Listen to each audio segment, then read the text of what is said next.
Make decisions intentional, to take decisions intentional, making decisions intentional.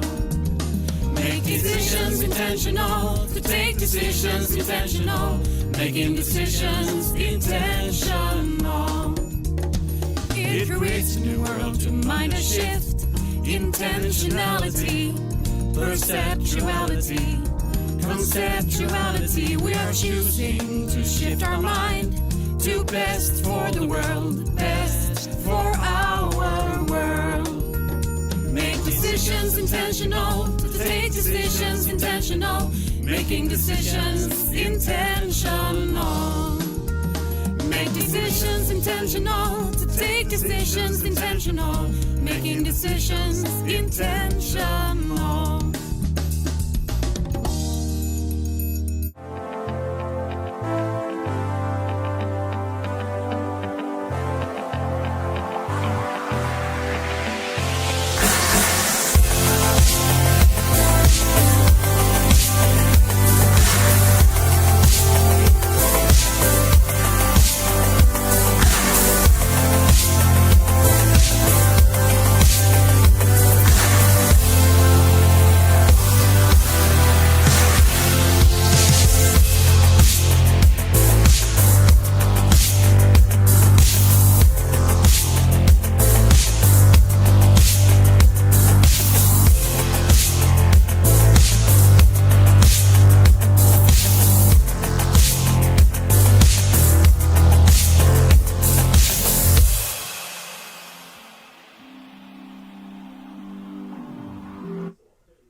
Welcome to Radio Intentional Decisions and this interesting episode in the podcast series called Global Consciousness. And right now we're going to talk about intentional decisions in soil management. And I actually have a very interesting guest here. I say warmly welcome to Jonas Nilsson. Jonas, soil doctor. Yes. Thank you for inviting me, by the way. Yeah. I'm here and I'm ready for some interesting questions from your side. Yeah, but I guess you have a lot of ideas that doesn't require my questions, isn't it like that? How come that you've become the soil doctor? Well, try to keep it short, but I'm a physical geographer from the university, and you know, I learned the basics of the physical, atmosphere, ocean, erosion, soil, everything. And I couldn't sleep one night, couldn't fall asleep, and I was thinking about climate change and how do we solve these things. And I realized, we have a lot of carbon dioxide and other gases in the atmosphere. And I realized that we have a lot of degraded soil. It's actually a threat to our civilization. We are actually eating up our planet. The soil is being degraded at a very fast rate. And then I realized what the soil need to be healthy is the humic substances, and that is carbon. So we have one problem up there. We got another problem on the ground. And they can actually solve each other. So that's how my interest for soil was born. I just saw a solution there for the climate crisis. And talking about soil, I guess you have dug into it, so to speak. You have actually helped me out a couple of times during the years have been when you have you were a guest in another show. I believe it was about biodiversity and how come that. So I mean, I realize that biodiversity is dependent on good soil and so on, but how do you see the relationship between the soil and biodiversity? Well, actually I studied Elaine Ingham's soil food web, and I really had the opportunity to really, as you said, dive deep into this fascinating. It must be dig. Yeah, it must be dig in. And actually, to have a good soil, to maintain a good soil, you need a high biodiversity of fungi, bacteria, nematodes, all those little fellas. And it's so fascinating because if you have 1 degree difference, if you have a temperature going down, you will have bacteria shutting down and you have new ones opening up and doing the work. So this biodiversity, even if either we talk about big animals or these tiny microorganisms, the biodiversity is a must for a healthy environment, for well-working ecosystems. So there is a strong link between good soil and biodiversity. That's super interesting, because when you say biodiversity, I'm also thinking of plenty of different solutions.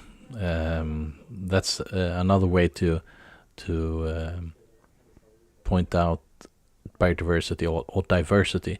And then it comes down to engagement almost, to take part. And being engaged, engaging in means actually to be adding a new value that hasn't been there already. So what I'm looking for here is that if biodiversity is something that is hard to grasp, you can use yourself as not metaphor, more like a way of explaining how it works. I mean, if you would have been here by yourself, then you wouldn't have the value of me. So every time you add on a new perspective, a new perception, you actually get diversity. And biodiversity then must be various perspectives or perceptions. From different species, of course, but also from different individuals. So I guess that the soil, this is just an idea, I don't know, it's not a question either, it's more like, isn't it like that a good soil has a lot of various species in it? Well, that is... Or what defines a good soil? Well, actually, that depends which, if I might just come with another metaphor, which religion you that holds the perspective or dictates the parameters. Or some people say good soil, they look at conductivity, they look at different minerals, they look on the soil from a perspective that is telling us that the soil is just a passive, inert entity. Yeah. So like a machine. Yes, and just like a place where the roots are growing. And then you have this soil food web perspective where you add, they say... Or more or less a factory where you put the machines in. Yes, exactly, from this reductionistic... worldview. Yeah. And I just heard some people say it's become a slogan, like soil without biology is geology. So soil should be regarded as a living entity. I mean, look at us. We have microbes in our guts. We have microbes on our skin. If we should be totally sterile, we wouldn't survive for so long time. So the soil is like the skin of the planet. I really like the word culture.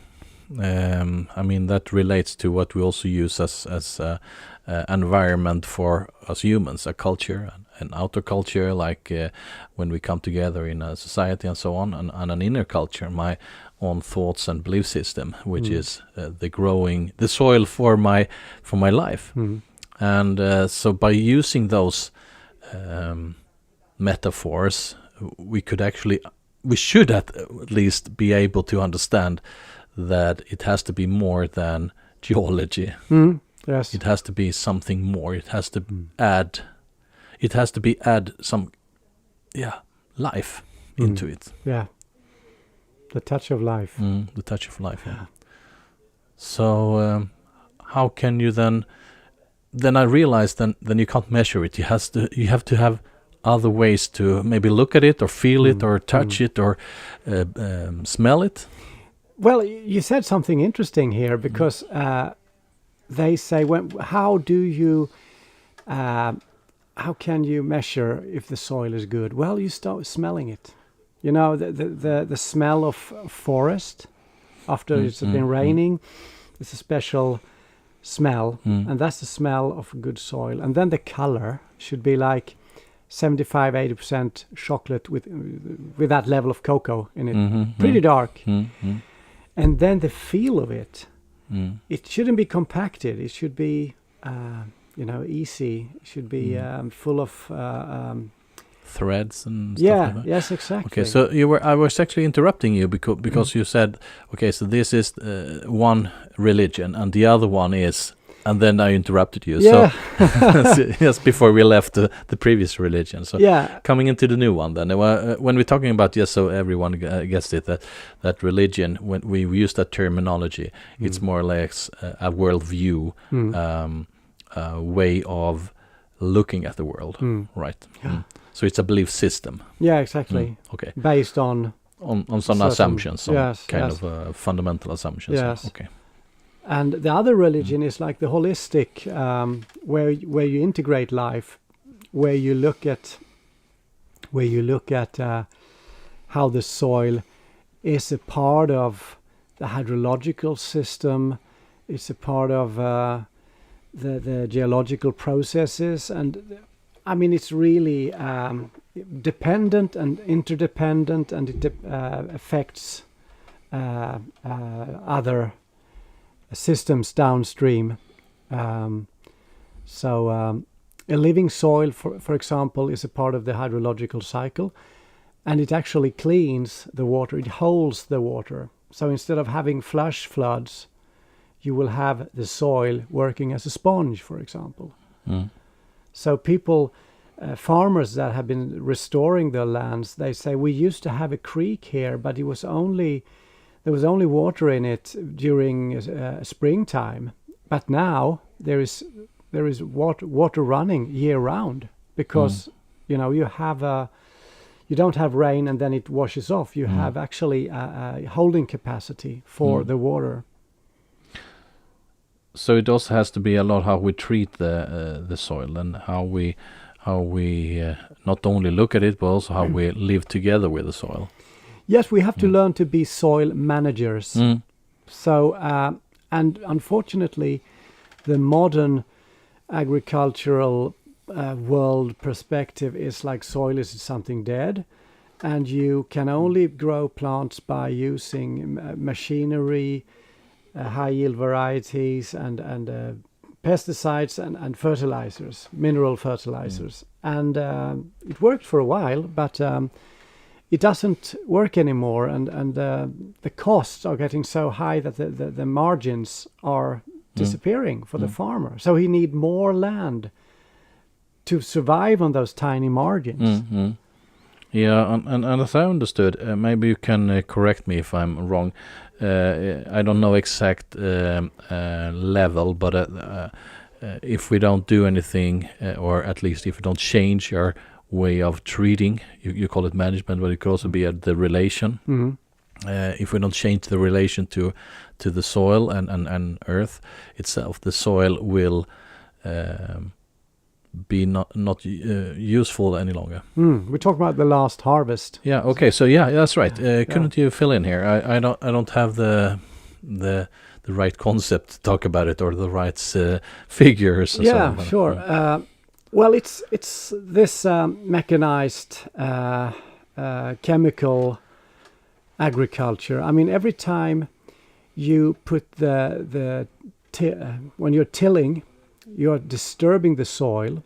So when you disturb the soil, what happens is that you integrate quite a lot of you you mesh, how do you say, mesh up, you destroy this web of fungi. So, and what you have left is bacteria. Bacteria will always be the first in a new soil and the last one that is leaving a dying soil. So when you cut up these fungi, this hypha system, it will be like a smorgasbord for the bacteria. They will start chewing on those parts of fungi that are cut up. And when they do that, they are very bad at holding the carbon content. So they will actually burp and fart like the cows, the CO2 into the atmosphere. So this carbon that should be in the ground goes up in the atmosphere. And just to give you an example, we have this soil guru. His name is Jonas Nilsson. No, okay, that's soil doctor. Yeah. Okay, sorry. Yes, his name is sorry. Ratan Lal. I think he said that if you, for example, should stop tilling all the farmland if it was North America or just the United States, you would prevent the release of 300 million tons of CO2 into the atmosphere. Wow. And today they are doing no-till on 30% of the area, so they've come pretty far. In Europe, it's like 4 or 5%. Yeah, and it works. I mean, I was on a study visit on a farm where they use this technology or way of working, or what do you call it? And they actually after it took a couple of years for the soil to get back in shape. Yeah, and, to recover. And heal. And now they have better harvest than they had before. That's what's so funny, because if you're all in the modern green revolution, agriculture, it's like your soil is like a junkie. It's like a person taking shots of heroin. If they don't get it, their stuff, they won't produce anything. So as you said, you need to heal the soil, and the farmers that has done that, there's one farmer, his name is Gay Brown. He wrote this fantastic book, From Dirt to Soil, because he started out with dirt. They have two words we say jord in Sweden, but they have dirt is really bad, soil is the living thing. And he said, I work less now because I don't go with my tractor back and forth with tilling and spraying and all that, and I make more money because my neighbor who's doing this chemical business as usual, he has slightly more harvest than I have, but he has a bunch of bills to pay. I don't have that. I'm just below him in the harvest, but I don't just have a tiny. You don't have the cost for. You don't have the cost for the inputs. So is there any? I mean, to be able to change, you have to. I guess this is just what I'm guessing. You have to have proof. I mean, you're talking about proof here. So is there any have anyone gather all this proof so it's an easy way to talk about business, to talk about both the way of working, the investments, the maybe business models? Have you found some handbook in it, not only the practice itself, but the proof of concepts? I mean, this has been done before the industrialization also, but at that point we didn't have the technology, we didn't have the effectiveness that we need, regionalize agriculture and so on. So we need to be stepping up instead of stepping down. But stepping up means, as you said, I have almost the same or maybe better harvest, or but I can make the money by not having the costs and so on. So have you found any gathered proof in some? Well, there are actually a lot of, but I've read several books about people that took the step.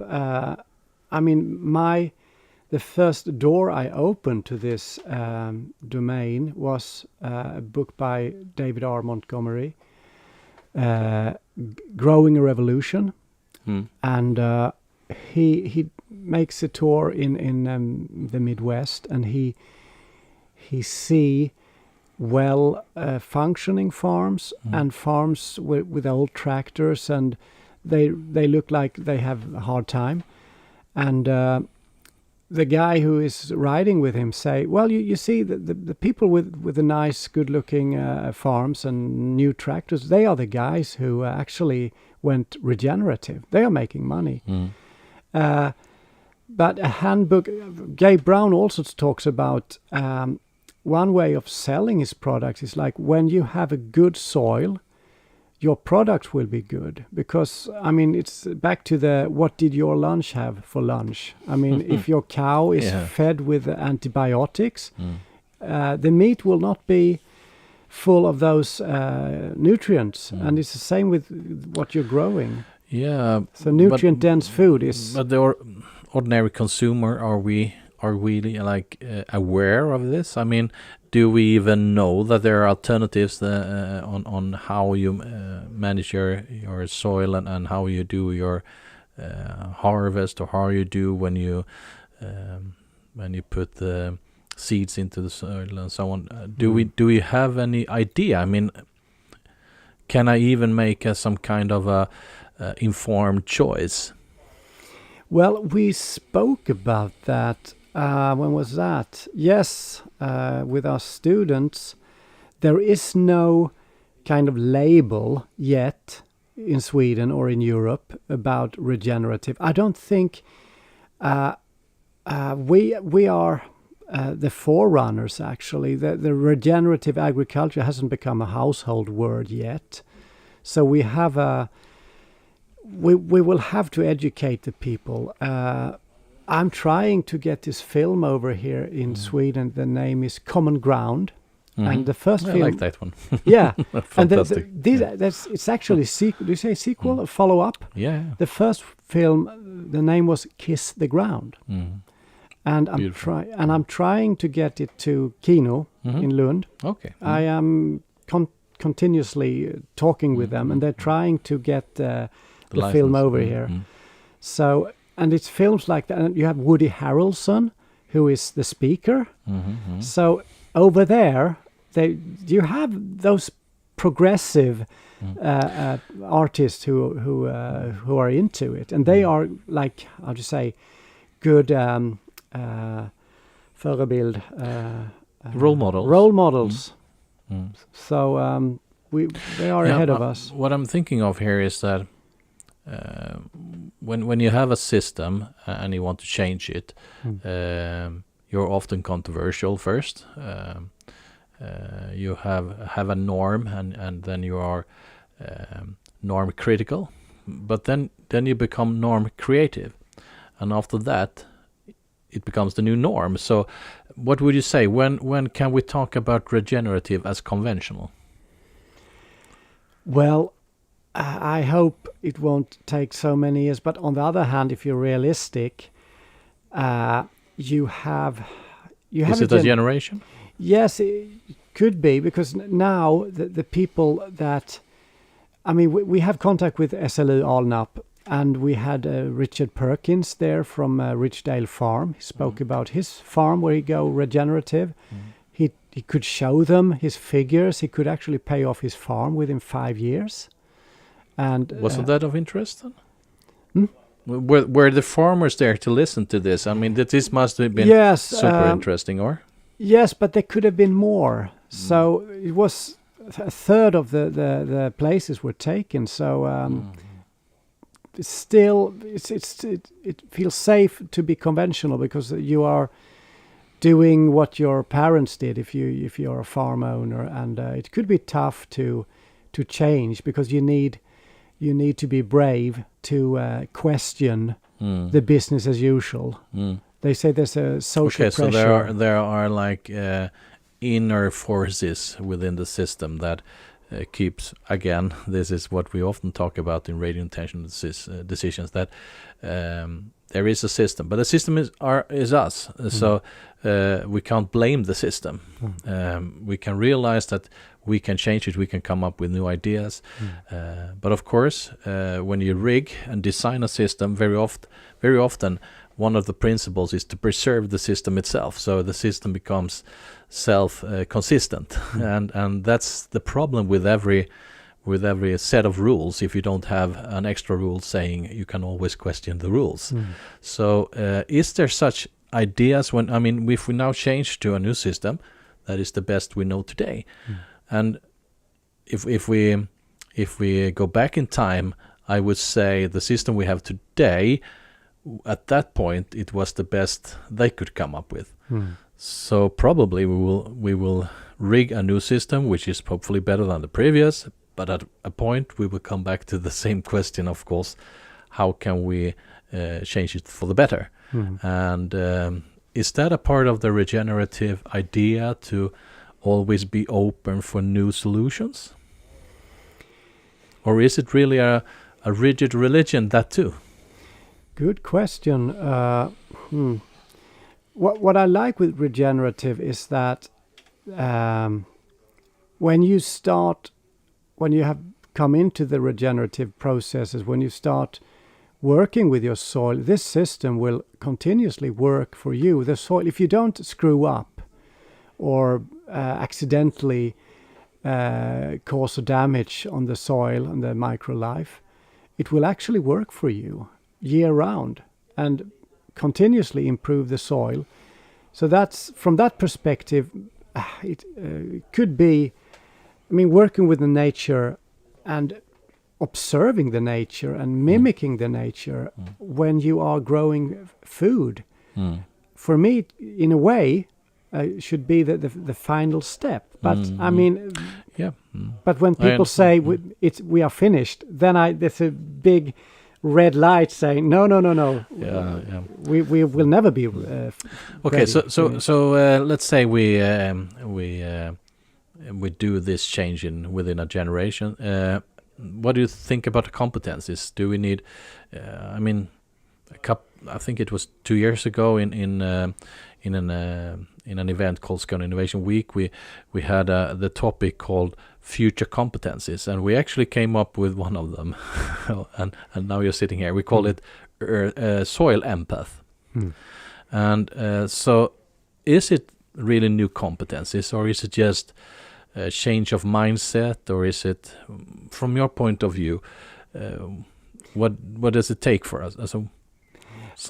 I think you have, maybe the competence has always been there, but you have a dominating competence, which is the chemical mechanized agriculture. But you always have those enthusiasts who are biding their time, and when the time is right and the catastrophe is near and the oil prices are high, people are starting to look for new solutions, and then the window of opportunity is there to do it differently.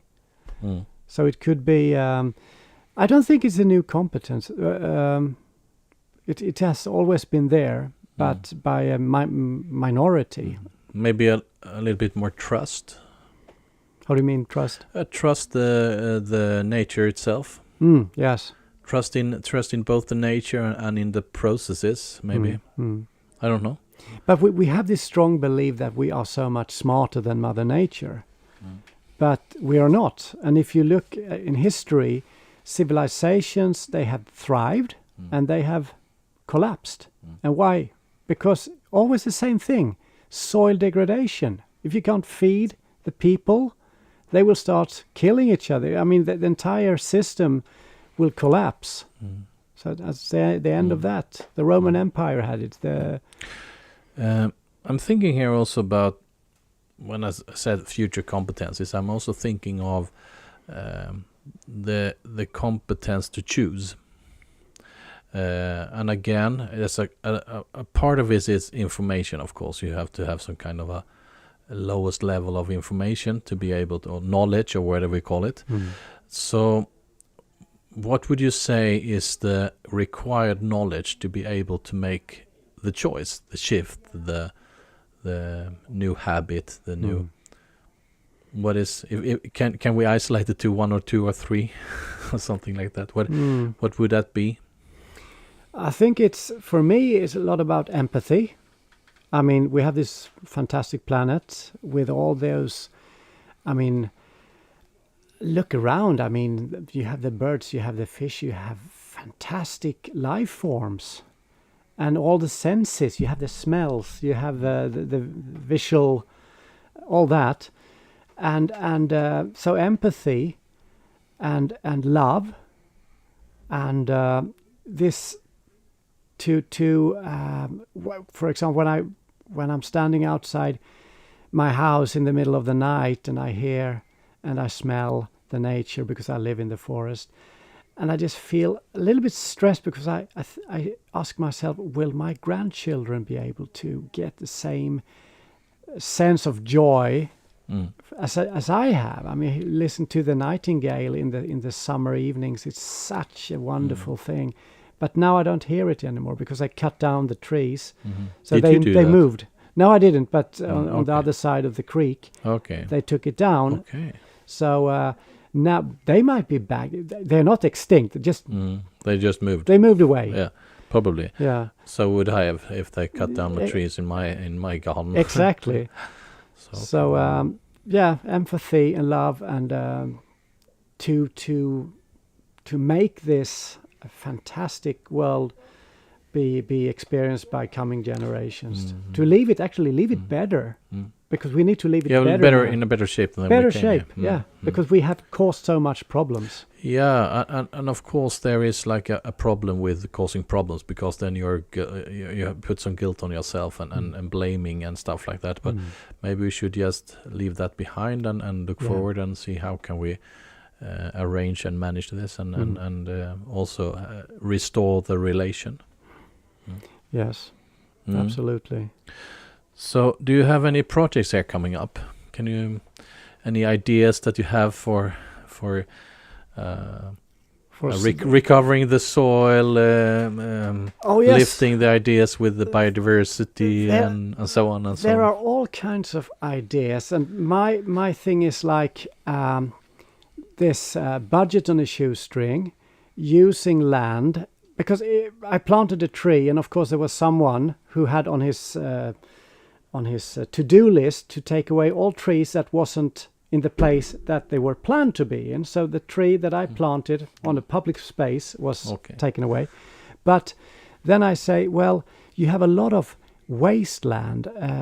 I'm interested in the sound barrier along the motorways that is actually dumped soil, gravel, stuff from building sites, and they're just lying there, and no one will mess there because they don't want to go there. And that's perfect no man's land where we could actually leave the nature and have like hidden spots for biodiversity. And I'm also thinking of, as I live in the central part of a small village, everything is green in my garden. Most of my neighbors, they did a shift, I don't know, maybe 10 years ago, where they took away all the green stuff and put in stones and wooden deck and all that stuff. Yeah, but definitely, but also pools and but mostly hard stones on the ground. So I'm thinking of what we can do in our own neighborhood. You're talking about motorways, but if we get closer to where we live, maybe you live in a city, or you live on the land, somewhere out in the countryside, somewhere. What can we do to restore soil and amplify biodiversity? Do we have any ideas there?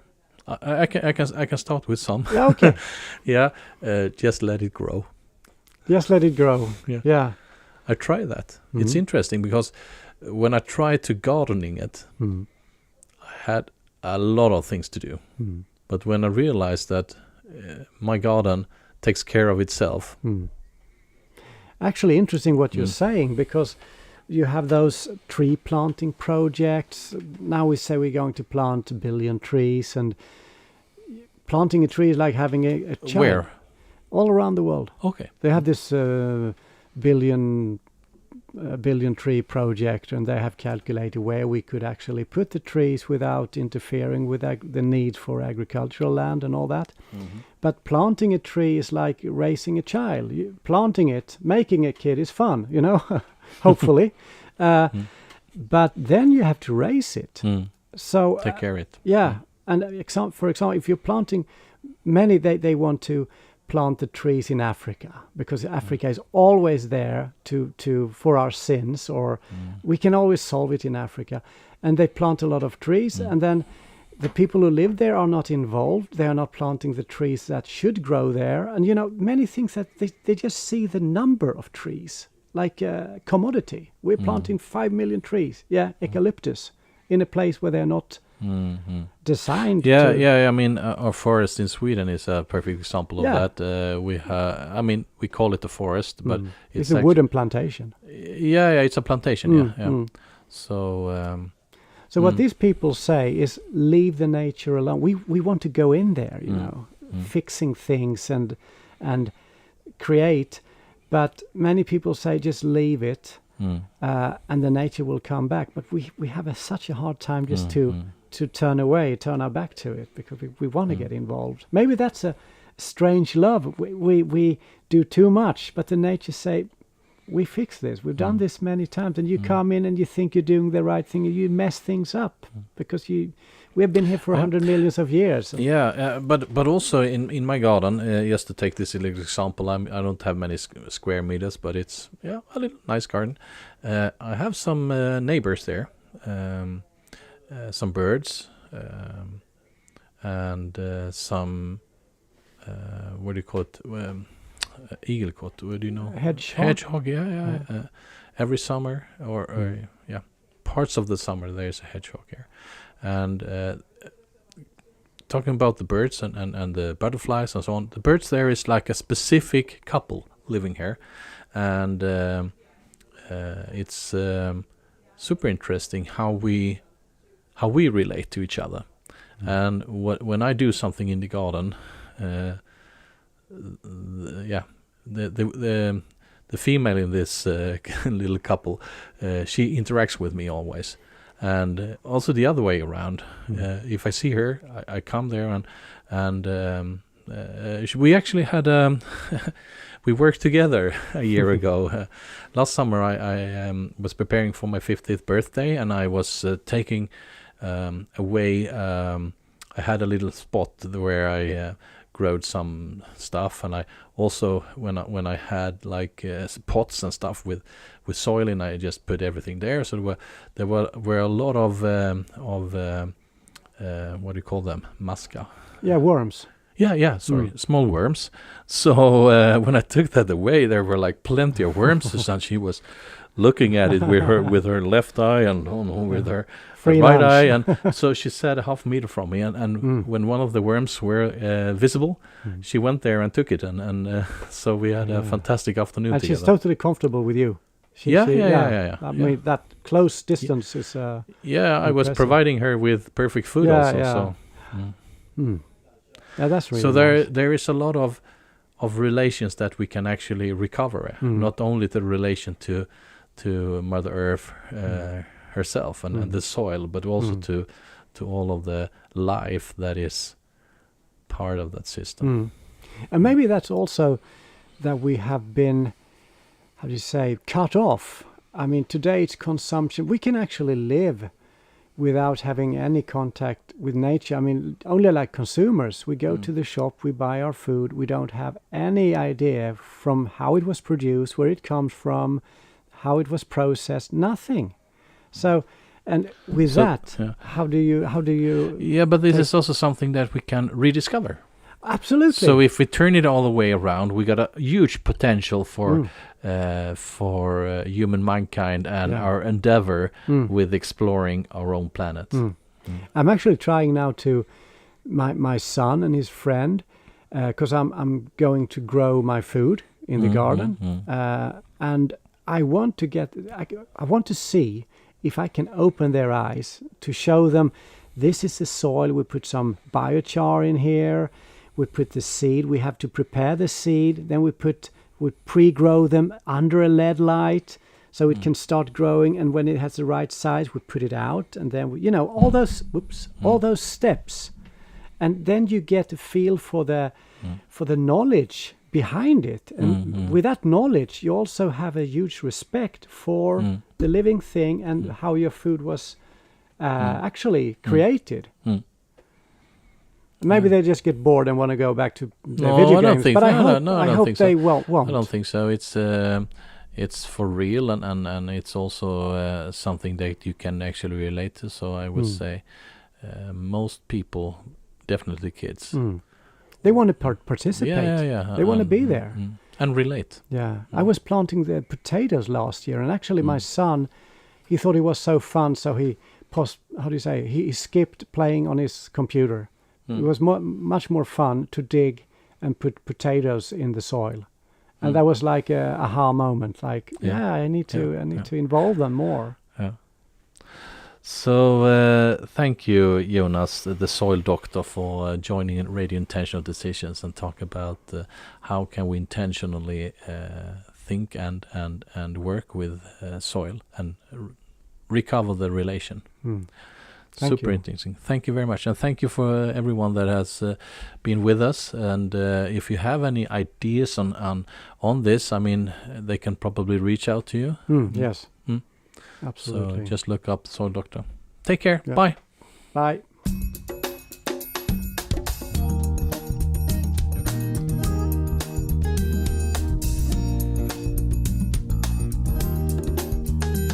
We are creating the world we're now living in. We are competing in. We are repeating in. We are believing in. It's time for us to shift our mind from best in the world to best for the world. Make decisions intentional, to take decisions intentional, making decisions intentional. Make decisions intentional, to take decisions intentional, making decisions intentional. It creates a new world to mind a shift, intentionality, perceptuality, conceptuality. We are choosing to shift our mind to best for the world, best for our world. Make decisions intentional, to take decisions intentional, making decisions intentional. Make decisions intentional, to take decisions intentional, making decisions intentional.